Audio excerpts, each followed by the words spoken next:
simple, monsieur Bauer. Ils n'ont rien à chercher chez Ils nous. interrogent tout le monde. Tout à l'heure, ils ont interviewé le pasteur.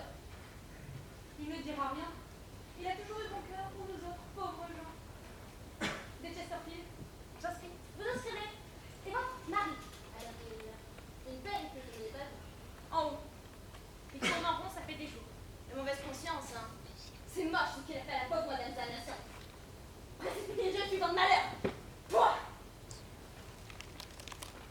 Madame Yves, j'espère que votre mari va pas jeter quand les journalistes viendront. Mais non, Avec son caractère. moi aussi j'en souffre, monsieur Bauer. Si je comprends être clair, Raconter des mensonges, comme quoi elle aurait mis sa tête à prix. Car ce n'était que l'expression de son immense souffrance. Tout le monde le sait. Nous devrons se parvenir, pas à cause du milliard, à cause de la colère populaire. Je sais que cette brave Madame Zanation a été bavée à cause de lui. On peut monter à l'appartement par cet escalier. la seule façon. Pas très pratique, mais au printemps nous ferons des travaux. Je vais planter là, au cas où.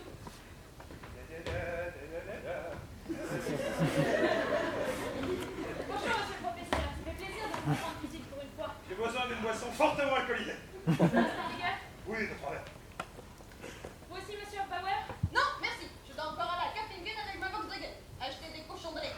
Et vous, monsieur Messberger. Tant que ces maudits journalistes n'auront pas quitté la ville, je ne boirai pas une goutte d'alcool. Mais vous tremblez, monsieur le professeur. Oui, je bois beaucoup trop ces derniers temps. Pas plus tard que tout à l'heure, il y avait une beuverie à la Côte d'Or, pour ne pas dire une orgie alcoolisée. J'espère que ma cuite ne vous dérange pas. En plus, ça ne vous fera pas de mal. Et votre mari? En haut, il fait les 100 pas. Un petit dernier pour la route. Attention, 2 journalistes m'ont demandé le chemin de cette épicerie. C'est louche ça. J'ai fait celui qui ne savait rien. hein. Bien joué. J'espère que vous viendrez visiter mon atelier. J'ai pas un Christ. Les journalistes, on s'est servi. À la vie, à la mort. Attention qu'ils ne descendent pas. Oh, rien à craindre.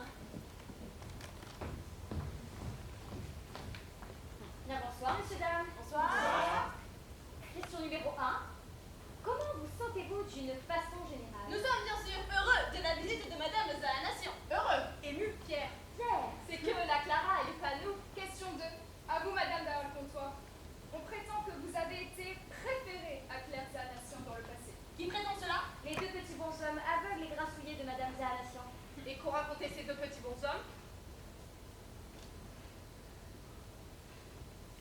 Tout. Malédiction.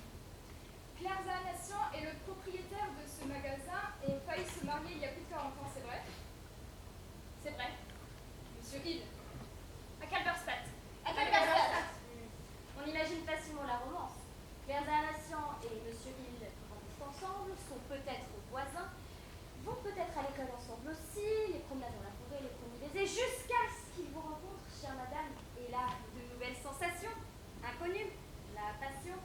C'est passé exactement comme vous le racontez.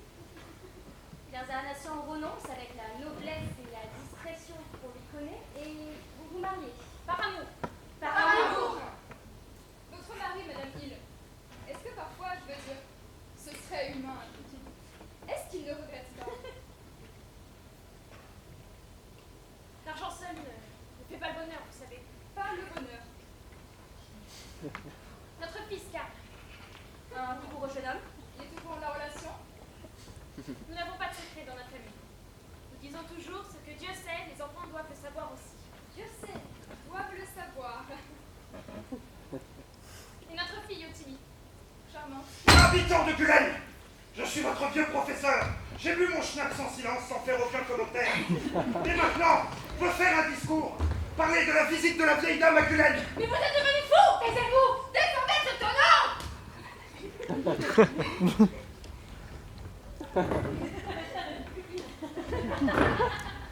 Habitant de Gulen, je veux dire la vérité, même si pour cela notre misère doit durer éternellement. Vous êtes ivre, monsieur le professeur, vous devriez avoir honte. Honte! Mais c'est toi qui devras avoir honte, femme indigne, de traiter ton mari de cette façon. Dehors! Nous avons glissé trop loin sur la pente fatale. Comme chez Oedipe, la grenouille est devenue énorme. Je me déçois, fillette. C'est de toi qui devrais élever la voix. Et le cela, c'est ton professeur qui élève la voix comme le tonnerre. Tu veux détruire mon avenir artistique? J'ai pas un Christ! Un Christ! Proteste. Des choses terribles se préparent à Gulen. Madame Zanation. Qu'est-ce qui se passe dans mon magasin. La vérité, il. Je raconte à ces messieurs de la presse la vérité. Je le raconte comme un archange. Une voix puissante. Taisez-vous. Asseyez-vous.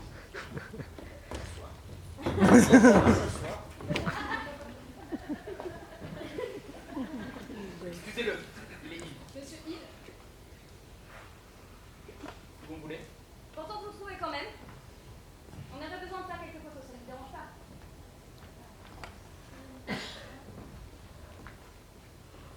Vous vendez cette hache. Cette hache? Oui, il n'y a que le naturel qui passe. Allez.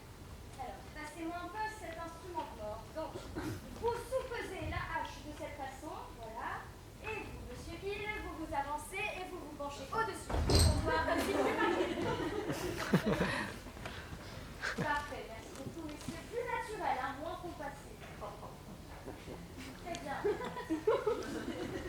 je peux vous demander maintenant de passer votre bras sur l'épaule de votre femme. Le fils à gauche, la fille à droite. Et on sourit, s'il vous plaît. On sourit, on est content, intérieurement. On rayonne de satisfaction intérieure. Mortel.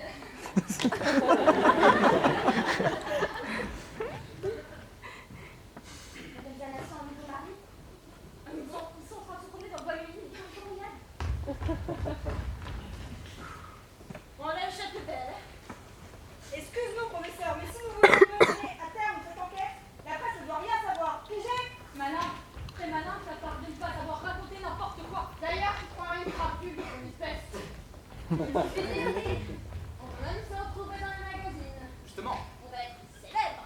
je suis en veuve. On part Pégase. Voilà, Vous l'insérez? bien sûr. Honnêtement, ce que t'as fait à Clara, c'est une saloperie. La hache of Power.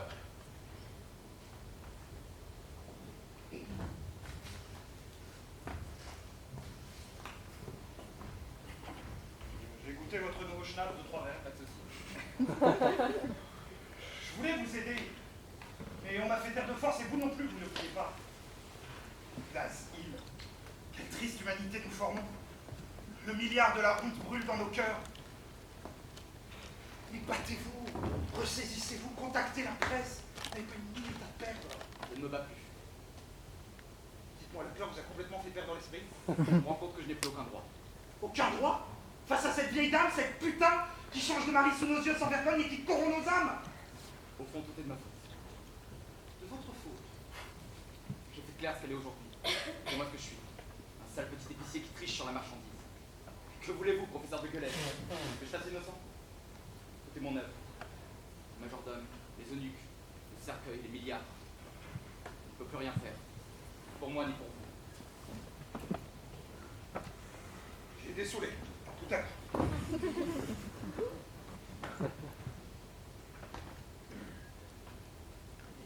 Vous avez raison. Tout est votre faute. Maintenant, je vais vous dire quelque chose. Quelque chose de fondamental. On va vous tuer. Je le sais depuis le début. Et vous aussi, vous le savez depuis longtemps, même si personne n'a pu l'admettre, vous l'admettre. Votre misère est trop cruelle et la tentation trop grande. Mais je sais aussi autre chose. Je serai complice. Lentement, je me sens devenir un assassin. La foi en l'humanité ne m'est d'aucun secours. Et c'est parce que je sais cela que je me suis mis à picoler. Parce que j'ai peur, comme vous, vous avez eu peur. Parce que je sais qu'un jour, une autre vieille dame viendra nous trouver et qu'il nous arrivera la même chose qu'à vous en ce moment même.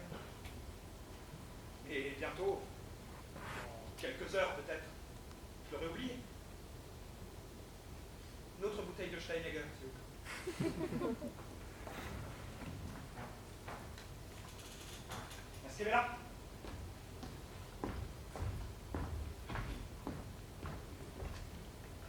Tout est neuf. Comme tout est moderne chez nous maintenant. Propre, accueillant. Un magasin pareil, j'en ai toujours rêvé. Tu joues au tennis? J'ai pris quelques cours. Le matin, c'est ça? Au lieu d'aller à l'agence pour l'emploi? Toutes mes amies jouent au tennis. Je t'ai vu dans une voiture, Karl, depuis la fête de la Chambre. C'est que nos pères olympiens ne sont pas très chers. Quand as-tu appris à conduire? Au lieu d'aller trimer sur les voies en plein cagnard? Parfois, En cherchant mon habit du dimanche, je suis tombé sur un manteau de fourrure. Pour une période d'essai. Tout le monde fait des dettes, Freddy. Il n'y a que toi qui t'obstines. C'est évident, voyons que ça va s'arranger pacifiquement sans que l'on touche au moindre de tes cheveux. Je connais Clara, elle n'ira pas jusqu'au bout. Elle a trop bon cœur. c'est évident, papa. Ouvre les yeux. Samedi soir.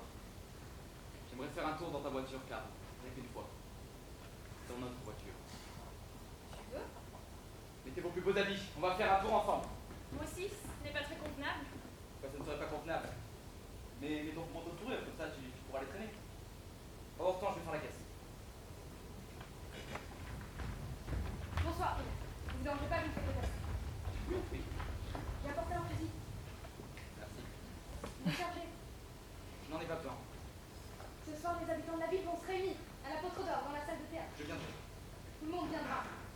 Nous discuterons de votre cas. Nous n'avons plus trop le choix. C'est bien mon avis.